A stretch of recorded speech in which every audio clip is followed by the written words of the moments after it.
Aujourd'hui, on fait un gros plan sur une bande dessinée en noir et blanc, plutôt dépouillée dans l'approche. Elle s'appelle Baume du Tigre, aux éditions Delcourt en France.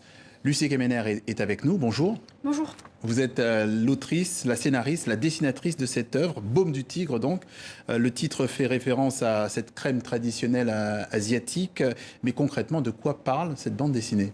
En fait, cette bande dessinée raconte l'histoire de la troisième génération d'une famille qui est issue de l'immigration asiatique dans un pays occidental. Donc l'histoire part en fait sur les petites filles et démarre quand donc Eda souhaite faire des études de médecine et que son grand-père refuse.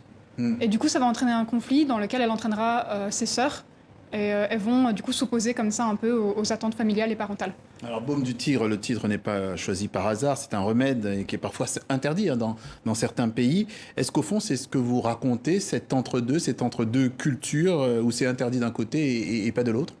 Pour moi, le baume du tigre, du coup, en fait, c'est ce médicament de médecine traditionnelle chinoise qui est très répandu en France et pour moi, il représente en quoi la culture chinoise peut être soluble dans la culture française ou de manière générale, la culture de notre pays d'origine peut être comme ça compatible en fait avec celle de notre pays d'accueil et comment on va pouvoir un peu mélanger les deux en fait. On parle aussi de déplacement de classe avec cette fille, vous l'avez dit, Eda, qui annonce à la surprise générale donc qu'elle est admise en études de médecine. Ses sœurs sont ravis. Son grand-père, lui rétorque tu penses que tu vaux mieux que nous tous, on le voit d'ailleurs. C'est terrible, non ? Oui, beaucoup de gens du coup m'ont posé des questions en fait sur ce passage puisque j'ai pensé justement que pour un lecteur, intuitivement, on a envie de penser que tous les parents vont souhaiter le meilleur pour leurs enfants, une réussite sociale, un bon métier qui rapporte de l'argent, ce genre de choses. Mais c'était en fait pour évoquer l'idée sous-jacente que dans les envies de réalisation de leurs enfants, les parents ont aussi leurs projets personnels en fait et leurs attentes qui s'est construite en rapport avec leur propre vie à eux.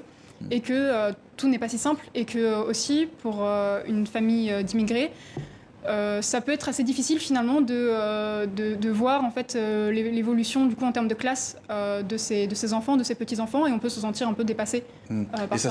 Et ça c'est très universel puisque cette projection des parents sur les enfants c'est assez courant finalement. Oui, je pense.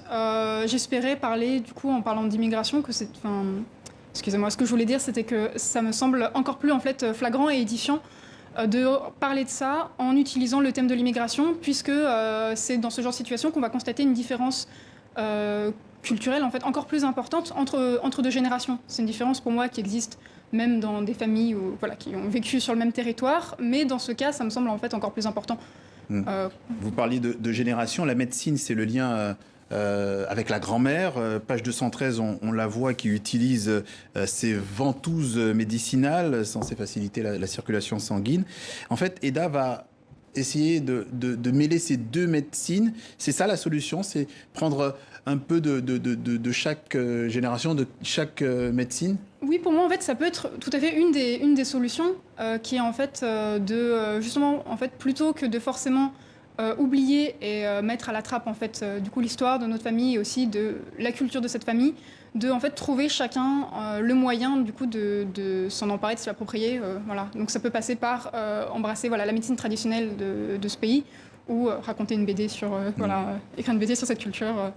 Je reviens au grand-père, il est assez brutal avec ses filles et ses petites filles. Comment font-elles pour s'émanciper finalement alors, en fait, on le voit, elles vont commencer par faire des tentatives en fait, de grève, de protestation, et que j'ai voulu raconter d'une manière qui est un peu enfantine, en fait, puisque finalement, ça concerne encore des adolescentes. Mais pour moi, en fait, du coup, ça doit... excusez-moi. Allez-y, donc. Oui, du coup, le point culminant en fait de cette protestation passe du coup par le fugue et par en fait vraiment littéralement quitter le clan familial qui les oppressait. Oui. C'est comme ça qu'elles arrivent effectivement à voir autre chose. Oui, tout à fait. Vous employez les mots de mépris et de racisme.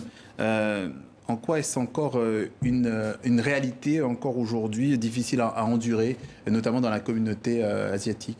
Je pense que la communauté asiatique est particulièrement touchée par le racisme par différents biais, donc notamment ça va passer par l'invisibilisation, qui est en fait d'oublier totalement que les Asiatiques existent et sont en France, mais aussi par du coup un mépris qui va passer par soit c'est une vision en fait d'un asiatique comme étant très soumis en fait, et donc ça va excéditer un peu de l'asiatique qui est docile, qui est calme, qui est gentil, qui est le bon immigré par extension à des potentiels mauvais immigrés.